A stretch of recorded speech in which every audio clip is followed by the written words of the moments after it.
এবার জানা গেল আসল রহস্য। গত দুদিন পূর্বে যে ঘটনাটি সোশ্যাল মিডিয়ায় রীতিমতো ভাইরাল হয়েছিল, তবে বর্তমানে দেখা গিয়েছে তাহার একেবারেই বিপরীত।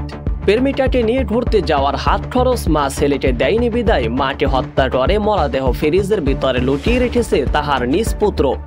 সেই খবরটি তদন্ত করে প্রচার করেছে র্যাব বাহিনী। তবে এবার জানা গেল তাহার আসল ঘটনা। নিজের ছেলে নয়, বরং নারীকে হত্যা করে মরদেহ ফ্রিজে রেখেছেন তাহার বাড়ির নিজ ভাড়াটিয়া। পুলিশ বলেছে মায়ের হত্যাকারী নিঃসন্তান নয়, বরং বাড়ির ভাড়াটিয়াই এই হত্যাকাণ্ডের সাথে জড়িত। এই ঘটনায় 3 জনকে গ্রেপ্তার করা হয়েছে ইতিমধ্যে। শুক্রবার 15 নভেম্বর দুপুরে দুপচাচিয়া থানার পুলিশ জানায়, হত্যাকাণ্ডের সময় ওই বাসা থেকে খোয়া যাওয়া মোবাইল ও ওয়াইফাই লাইনের সূত্র ধরে সেই বাসার ভাড়াটিয়া মাবি আক্তারকে গ্রেপ্তার করা হয়। রিমান্ডের দ্বিতীয় দিন বৃহস্পতিবার নিহতের ছেলে পুলিশের কাছে এমন তথ্য দেন। সেই তথ্যের বরাত দিয়ে এখন পুলিশ বলেছে বাড়ির ভাড়াটিয়া হত্যাকাণ্ড ঘটিয়েছে। এই ঘটনায় 3 জনকে গ্রেপ্তার করেছে পুলিশ।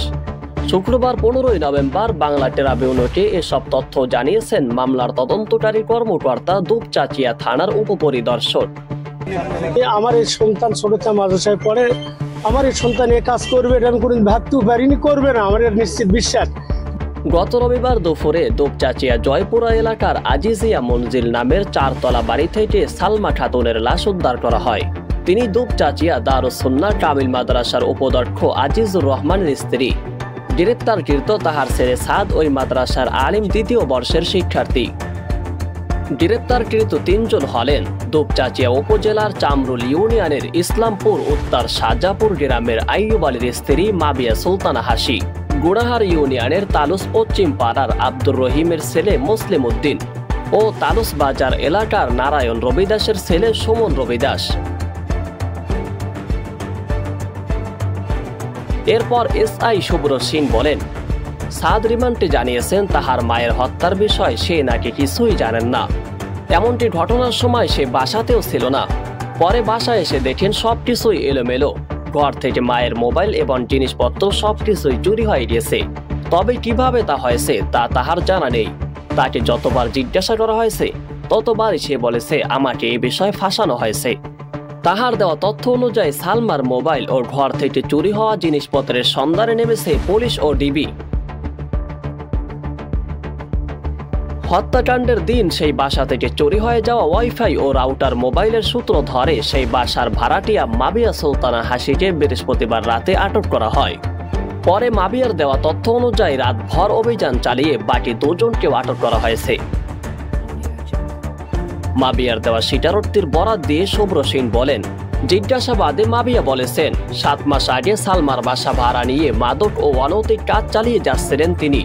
বিষয়টি জেনে যাওয়ায় বাসা ভাড়ার নির্দেশ দেন সালমা। ভাড়ার পাওনা টাকা সহ বিভিন্ন বিষয় নিয়ে ক্ষুব্ধ হন মারিয়া। এর কারণে 2 সহযোগী মুসলিম উদ্দিন ও সুমন রবিদাসকে নিয়ে সালমাকে হত্যার পর ফ্রিজে লাশ রেখে যান তারা। শুক্রবার বিকালে এই ঘটনা আদালতে স্বীকারোক্তিমূলক জবানবন্দি দিয়েছেন মাবিয়া।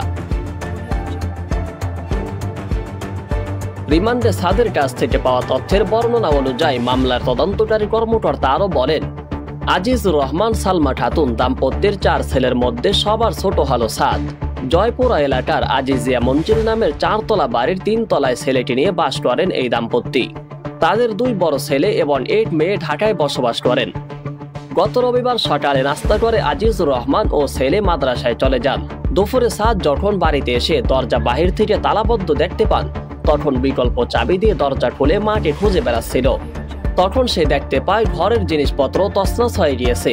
ওয়াইফাই, রাউটার এবং ইন্টারনেট সংযোগ পাচ্ছে না। মায়ের মোবাইল নাম্বারে কল দিয়েও তিনি বন্ধ পেয়েছেন। ভিতরে গিয়ে দেখেন আলমারিতে কুড়ুলের আঘাত। পরে ফ্রিজের কাছে এসে দেখেন ফ্রিজেও একটি কূপ দেওয়া রয়েছে। এরপর ফ্রিজ খুলে পানির বোতল আনতে গেলে অতঃপর তিনি দেখেন তাহার ভিতরে তাহার মরা মায়ের লাশ। বিষয়টি তখন বাবার কাছে গিয়ে বলে। তাহার বাবা পুলিশ নিয়ে আসেন। অতঃপর লাশ উদ্ধার করে হাসপাতালের মর্গে পাঠানো পুলিশ। এই ঘটনায় ওই 2 নিহতের বড় ছেলে নাজমুস সাকিব দুপচাচিয়া থানায় অজ্ঞাতদের বিরুদ্ধে মামলা করেন। এই ব্যাপারে হস্তক্ষেপ করে সঠিক তথ্য আমি বারবার চাচ্ছিলাম যে হত্যার সঠিক রহস্যটা বেড়ে আসে। আমার ছেলে যে অপরাধী হয় তার শাস্তি হবে, কিন্তু আমি নির অপরাধীকে শাস্তির আওতাভুক্ত না আসে।